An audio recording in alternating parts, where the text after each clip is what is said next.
All right, welcome to the deep dive. Today we're diving into Meta, Meta, yeah. their big picture stuff. Big picture, big bets. Yeah, and we're getting it straight from the source. We went through their was it Q4 2024 earnings call? Yeah, that's right. End of January. End of January, yeah.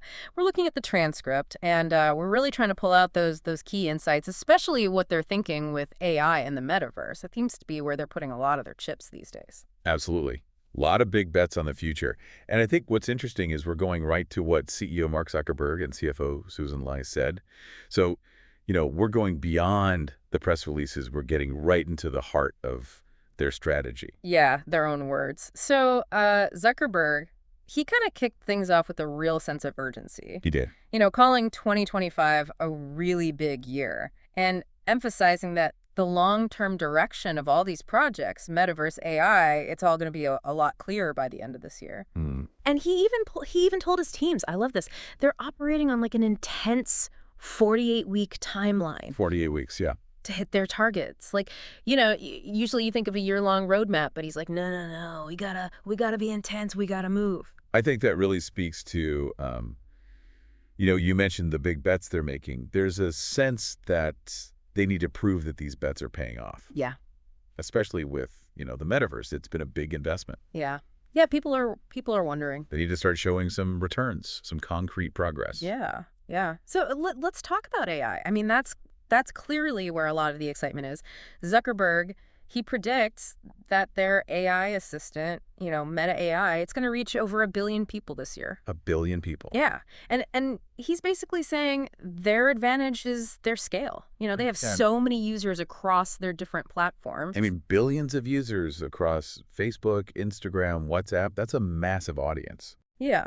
So for our listeners, what this means is you're probably going to encounter AI a lot more in your daily life, especially if you're using any of Meta's apps. Yeah, and I think what's interesting is the emphasis on it being a personalized AI, Right. not just, like one AI for everyone. Not a generic chatbot. Right. He's talking about an AI that understands your individual context, your interests, even your personality. So it's not just about getting information, it's about having an AI that kind of feels like it knows you. Yeah. Yeah. It's like your AI, not just AI. Exactly. And this idea of personalization, it goes even further with their open source AI models. We're talking about Llama, Llama. right? Zuckerberg believes 2025 is the year Llama and open source AI in general goes mainstream, becomes that standard. And they're really pushing for Llama 4 to not just compete with, but actually lead, be better than the models that big companies keep secret. Proprietary models. And get this, Llama 4, it's designed to be multimodal, they called it an omni model, and have agent capabilities. It's a little jargony, but basically. Well, multimodal means it can understand not just text, but also images, audio, video, Right. and agent capabilities. Means it can actually perform actions, not just answer questions, like booking appointments, ordering food, maybe even writing code. Wow. It's a big leap. So this open source approach with Llama, it actually reminded me of how Meta did things with hardware in the past. Do you remember Open Compute Project? Absolutely. They basically open sourced their hardware designs, and that encouraged a lot of collaboration in the industry. Drove innovation. Yeah, and I think that's what they're trying to do with Llama. They're sharing it with the world, hoping that everyone will build upon it and make it better, cheaper, more accessible. And there's a strategic element to this as well. Zuckerberg mentioned a competitor, DeepSeek, coming out of China. So there's this sense that they want to establish Llama as the leading open source AI, an American standard. Yeah, yeah. It's not just about, being nice and sharing. It's also about influencing the direction of the whole AI landscape. Yeah, definitely. Shaping the future. So, those are some pretty big ambitions, but it doesn't stop there. Zuckerberg also said that this year we might see the emergence of an AI engineering agent that can actually code and problem solve like a good mid-level engineer. Yeah, I found that fascinating. He called it a profound milestone. Mm-hmm.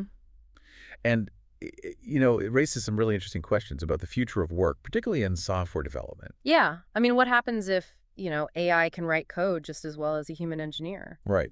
And while the initial focus might be on internal use, you can imagine the potential impact on various industries if such an AI becomes widely available. Yeah, that's huge. Okay, so we got to talk about the glasses, the Ray-Ban Meta AI glasses. Yeah, the smart glasses. Zuckerberg called them a real hit. and said that this year, 2025, is going to be crucial for figuring out if AI glasses are going to be a mainstream product category. Mm. He even mentioned that, typically for a successful consumer electronics product, you'd expect to see 5 to 10 million units sold in the third generation.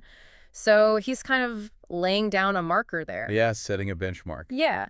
And, for our listeners, this means that computing might not just be on your phone or your laptop anymore. It could be integrated into what you wear. And what's interesting is that he seemed to suggest that AI might be an even bigger driver for the adoption of these glasses than the holographic AR capabilities they initially focused on. Right, right. So it's not just about, seeing cool holograms. It's about having this AI assistant that's always with you, understanding your context and helping you with your daily tasks. Yeah, seamless integration with the real world. That's the vision. But, all of this, it requires massive infrastructure, like serious computing power. Zuckerberg said they're going to bring almost 1 gigawatt of capacity online this year, and they're building a 2 gigawatt or maybe even bigger AI data center. 2 gigawatts. Wow. He said it could be the size of a significant portion of Manhattan. Yeah, Manhattan, like that's not just a building, that's like a whole city block. It's a massive undertaking. And how are they paying for all of this? They're planning to use AI to boost revenue growth in their existing businesses. So they're betting on AI to, make them even more money so they can invest even more in AI. It's a self-reinforcing cycle. Yeah. And CFO Susan Lean went into more detail about the financial commitments later on. Right. So let's shift gears for a bit and talk about their family of apps, Facebook, Instagram, WhatsApp. Zuckerberg said they have over 3.3 billion daily users across at least one of their apps. 3.3 billion, that's almost half the planet. It's insane, right? And that's why they believe Meta AI has such a huge advantage. They already have this massive audience to reach, built-in user base. Yeah. So a few specific apps he mentioned. He's expecting to learn more about what's going on with TikTok. He sees Reels, the short videos continuing to grow on Instagram and Facebook. So they're keeping a close eye on the competition, making sure they stay ahead of the curve in the social media landscape. Yeah, absolutely. Hmm. And he's got big plans for Threads. He wants it to be the top discussion platform. He even said he thinks it'll reach 1 billion users eventually. And it's growing fast. Over 320 million monthly active users and 1 million new signups every day. Wow. 1 million a day. Yeah. That's incredible growth. Yeah, I mean, for you guys listening, this could mean a whole new space for online conversations, new communities popping up. Yeah, and there's some interesting comments about WhatsApp, too. He wants to make it the leading messaging platform in the U.S., which it already is globally. Right, right. They're already at like 100 million monthly active users in the U.S. Yeah. And he also talked about Facebook, trying to regain some of its cultural influence. He used the phrase OG Facebook. OG Facebook. Yeah. Mm. I kind of chuckled when I heard that. It's like going back to the roots. Yeah, maybe bringing back some of those features that people loved, back in the day. A little nostalgia play. Maybe. So, metaverse. We can't forget about the metaverse. Zuckerberg called 2025 a pivotal year for this, too. Yeah, he's still very much committed to the metaverse vision. Yep. He pointed to Quest, the VR headsets, and Horizon, their metaverse platform. Usage is growing steadily.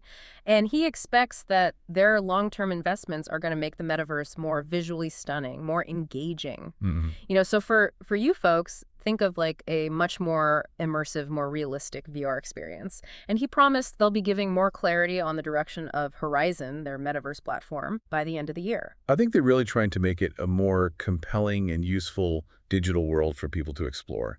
Not just a novelty, but something you actually want to spend time in. Right, right. And here's an interesting tidbit.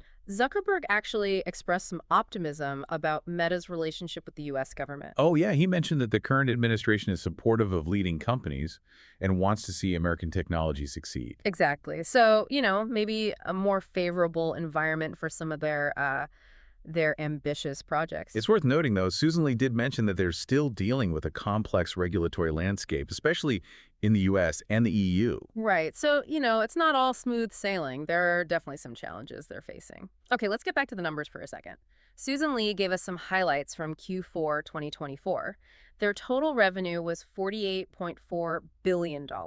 That's a big number. It is. It's up 21% compared to the year before. So, strong growth. Total expenses were $25 billion, up 5%. And she highlighted that this included some favorable impacts from legal matters and lower restructuring costs. So things are looking pretty good on the financial front. Yeah, yeah. And their workforce grew to over 74,000 employees by the end of last year. That's a 10% increase year over year. And most of that growth was in those key areas we've been talking about: monetization, infrastructure, AI, their Reality Labs division for the metaverse, and also compliance and regulation. So they're clearly investing in the future. Absolutely. Now, for this year, Susan Lee projected Q1 revenue to be between 39.5 and $41.8 billion, which is an 8 to 15% growth compared to last year. Solid growth. Yeah. And their full year expenses are expected to be in the range of 114 to $119 billion. Big expenses. Huge expenses. And the main drivers are their investments in infrastructure and employee compensation. And as we talked about earlier, they've set aside 60 to $65 billion for capital expenditures this year. It's clear that they're putting their money where their mouth is. They're backing up these ambitious plans with serious financial resources. Yep. Okay, let's go back to that open source strategy with Llama. During the Q&A, an analyst, Eric Sheridan from Goldman Sachs, he asked about the competitive dynamics and how open sourcing Llama could potentially lower the costs of AI development. And Zuckerberg, he made a really interesting comparison to their Open Compute project. Yeah, he explained that their goal with Llama is to encourage everyone, from silicon manufacturers to developers, to optimize their technologies to work seamlessly with Llama. Right. And by doing that, by creating this kind of ecosystem around Llama, they hope to drive down the overall costs of AI development. And he mentioned DeepSeek again, that Chinese competitor. So there's this strategic element of wanting to establish Llama as the leading open source AI standard, an American standard. Right. It's not just about cost. It's about influence, shaping the future of the AI landscape. Yes, absolutely. So another analyst, Mark Shmulik from Bernstein, he asked about the best form factor for Meta AI. Should it be glasses or should it be integrated into their existing apps? And Zuckerberg was pretty clear that he sees glasses as the ultimate form factor for AI. He believes that glasses give the AI assistant the ability to see and hear what you see and hear, providing it with a much richer context than a phone app ever could. Yeah, like imagine you're looking at a menu and your AI assistant can actually see the menu and help you make a decision. Now that's powerful. Yeah. And he even went so far as to say that the utility provided by AI might actually be a bigger driver for people adopting smart glasses than the AR, the augmented reality features they were initially focusing on. So it's not just about the coolness factor. It's about the usefulness, the practicality of having this AI assistant integrated into your everyday life. Yeah. So Susan Lee also shared some insights into how people are actually using Meta AI right now. Yeah.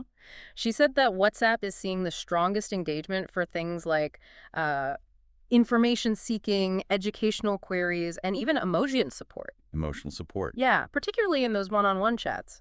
Kind of surprising, right? Yeah, I wouldn't have expected that. Yeah, but it shows that people are, starting to see AI as something they can confide in, something that can provide support. Yeah, interesting. And on Facebook, the integration of Meta AI into the newsfeed is driving a lot of engagement.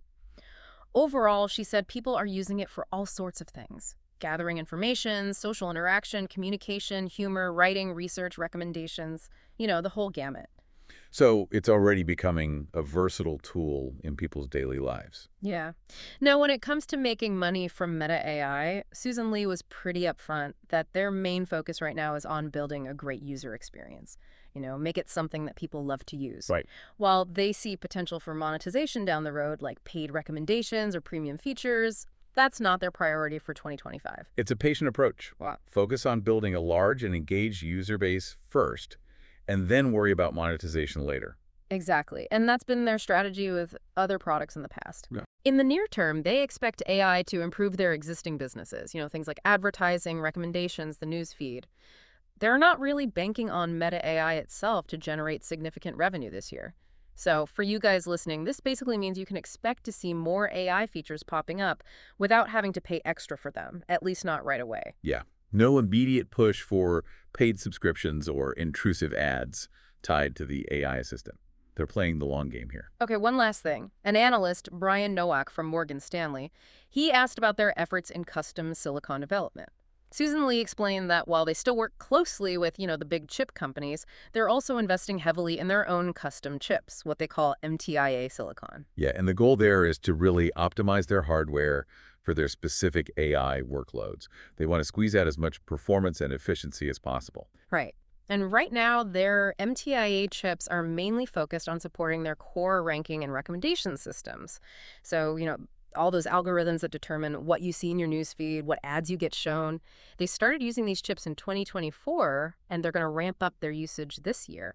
And eventually, they plan to use them for even more demanding tasks, like training their AI models. So they're not just buying chips off the shelf. They're building their own custom hardware to gain a competitive edge in the AI race. Yeah, and that shows you how serious they are about this. They're making huge bets across the board. Absolutely.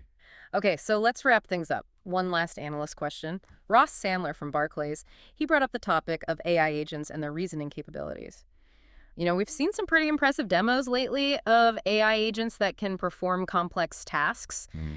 And Zuckerberg said that they're looking beyond those simple chat-like AI interactions. They want to build agents that can do multi-step tasks, based on your intent. So instead of just answering questions, these agents could actually do things for you, like book a flight, order groceries, even write code. Yeah, and he acknowledged that these agents might require a ton of computing power to pull that off. But he sees this as the next evolution of AI, where it's not just about getting information, it's about getting things done. Right, it's about delegation, offloading tasks to your AI assistant. Yeah, but, he emphasized that their strategy remains the same. Build the product, get it to billions of users, and then figure out how to monetize it. So for 2025, their focus is on building and scaling these AI products. So the really sophisticated, powerful AI agents, they're still a little ways off. But it's clear that Meta is laying the groundwork for a future where AI is deeply integrated into our lives and can help us accomplish all sorts of things. Exactly. So let's summarize the key takeaways for you guys.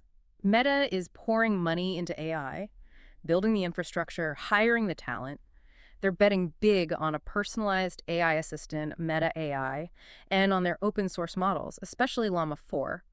2025 is a make or break year for a lot of these initiatives. They need to show progress on AI, on the glasses, and on the metaverse. And their financials reflect that. They're making massive investments to fuel all this growth. Absolutely. So here's a final thought for you to chew on. As these highly personalized AI assistants become more common, how do you think they'll change our daily routines?